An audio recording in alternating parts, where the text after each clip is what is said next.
Spoken English में having का use काफ़ी देखने को मिलता है, राइट। तो आइए इस वीडियो में हैविंग का यूज़ देखते हैं जितना हो सके और हम यूज़ करने की कोशिश करेंगे, राइट। तो पहला टॉपिक है हैविंग का।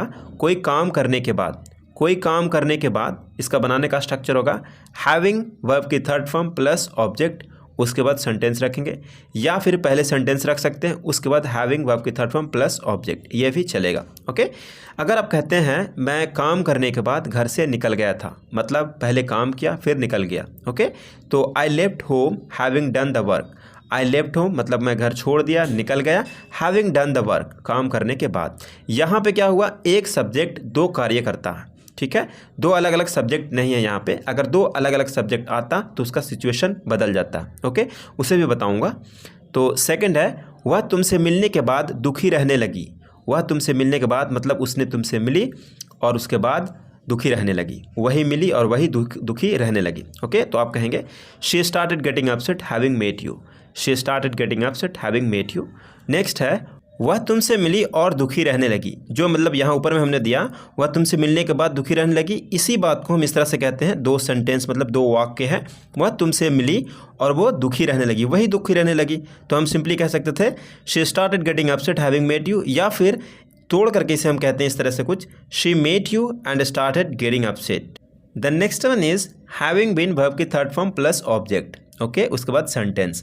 अभी जो हमने पढ़ा हैविंग वर्ब की थर्ड फॉर्म प्लस ऑब्जेक्ट उसके बाद सेंटेंस था, राइट, जिसमें दोनों सेम ही सब्जेक्ट होता था। ओके, लेकिन यहाँ पे क्या पैसिव में देख रहे हैं, सेम चीज़ को हम पैसिव में देख रहे हैं। Okay, mini passive, having been verb की third form plus object. Second sentence passive में भी हो सकता है और एक्टिव में भी हो सकता है। ओके, जैसे अगर आप कहते हैं एक पत्र लिखा गया, ओके, और उसे मोहन को भेज दिया गया, उस लेटर को मोहन को भेज दिया गया, ठीक है। यहाँ पे किसने लिखा डजंट मैटर, लेकिन किसने भेजा वो भी मैटर नहीं करता भाई, लेकिन पत्र कहाँ गया, मोहन के पास चला गया। तो इसको पास्ट इंडेफिनिट का पैसिव से बनाते हैं। जैसे सिंपल है ये, अ लेटर वाज रिटन, एक पत्र लिखा गया, and that was sent to Mohan, और उसे मोहन को भेज दिया गया, ठीक है। अब इस दोनों सेंटेंस को मर्ज करो और एक में बोलने की कोशिश करो। जैसे इस तरह से बोल सकते हैं एक पत्र लिखने के बाद, या फिर एक पत्र लिखे जाने के बाद। लेकिन हिंदी में जब बोलता है कोई भी लोग तो ऐसा नहीं बोलता कि एक पत्र लिखे जाने के बाद, राइट। हर कोई ऐसे बोलता है एक पत्र लिखने के बाद उसे मोहन को भेज दिया गया, ठीक है। मतलब उस पत्र को उसे का मतलब यहाँ क्या, उस पत्र की बात हो रहा है, उसे मोहन को भेज दिया गया। तो कहेंगे having been written a letter that was sent to Mohan.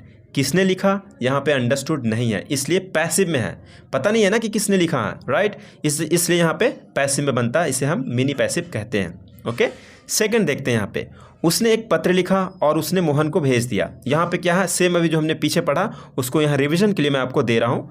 उसने एक पत्र लिखा, he wrote a letter and sent it to Mohan, और उसने ही मोहन को भेज दिया। यहाँ पे तो अंडरस्टूड है ना, इसने लिखा और उसी ने भेज दिया।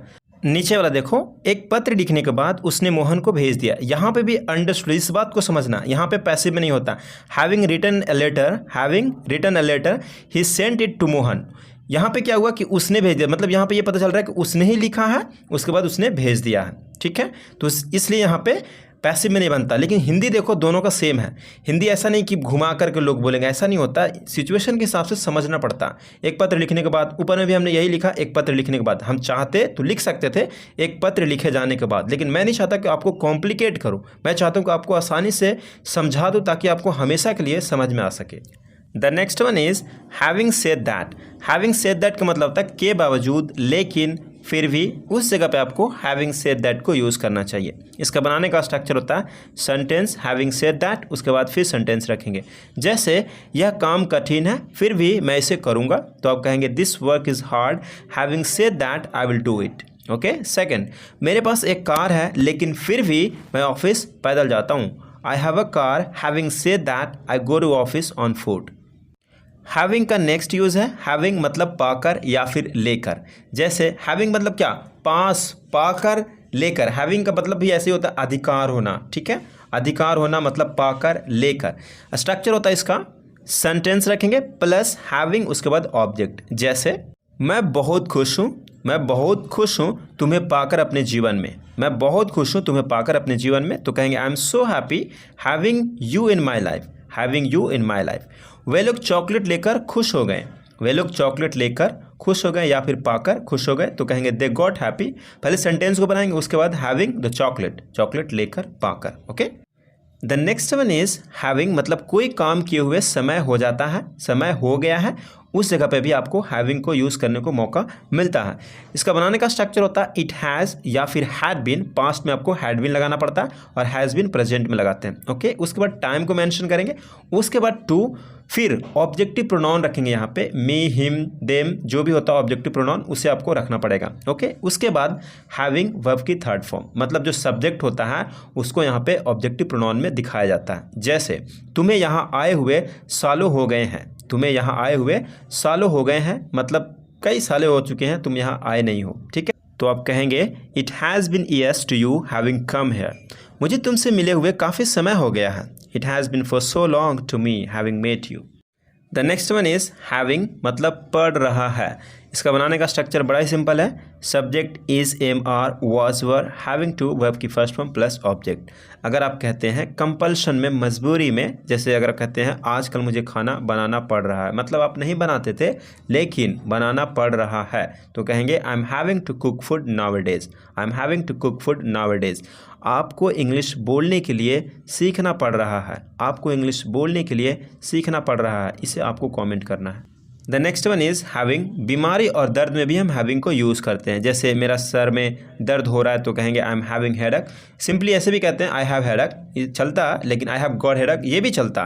तो आप कह सकते हैं मेरा सर में दर्द है तो आई एम हैविंग हेडेक, ये भी चलता है। ओके, उसके शरीर में बहुत ज़्यादा दर्द हो रहा है तो कहेंगे he is having a severe body pain, he is having a severe body pain. Okay, the next one is कोई चीज़ लिए हुए होना, उस जगह पे आप हैविंग को यूज़ कर सकते हैं। इसका बनाने का स्ट्रक्चर होता है subject is am are was were, उसके बाद हैविंग, उसके बाद कोई भी ऑब्जेक्ट रखेंगे जो होगा। ठीक है, जैसे मैं अपने हाथ में एक नोटबुक लिए हुए था, मैं अपने हाथ में एक नोटबुक लिए हुए था तो कहेंगे I was having a notebook in my hand. Second, तुम अपने हाथों में लाठी क्यों लिए हुए हो, why are you having sticks in your hand, why are you having sticks in your hand. खाने और पीने के लिए भी हम यूज़ करते हैं हैव का यूज़, राइट, उस जगह पे हम हैव का यूज़ कर सकते हैं एज ए वर्ब। ओके, इसका बनाने का स्ट्रक्चर बड़ा ही सिंपल है, हैविंग है तो है और हैव को simple I have it, right, I have food, मैं फूड लेता हूँ कह सकते हैं। ओके, जैसे मैं आम खा रहा हूँ आई एम हैविंग मैंगो, मैं पानी पी रहा हूँ आई am having water. The next one is दिक्कत होना। अगर आपको दिक्कत होता है तो इसे कैसे यूज़ करेंगे, इसका बनाने का स्ट्रक्चर बड़ा ही सिंपल है, subject is am are was were having trouble, उसके बाद वर्ब का फोर्थ फॉर्म। अगर आप कहते हैं मुझे यहाँ सोने में दिक्कत हो रही है, मतलब मैं नहीं सो सकता, मुझे यहाँ सोने में दिक्कत हो रही है तो कहेंगे I am having trouble sleeping here, I am having trouble sleeping here. Second, मुझे तुम्हें समझने में दिक्कत हो रही है, मुझे तुम्हें समझने में दिक्कत हो रही है तो कहेंगे I am having trouble understanding you, I am having trouble understanding you.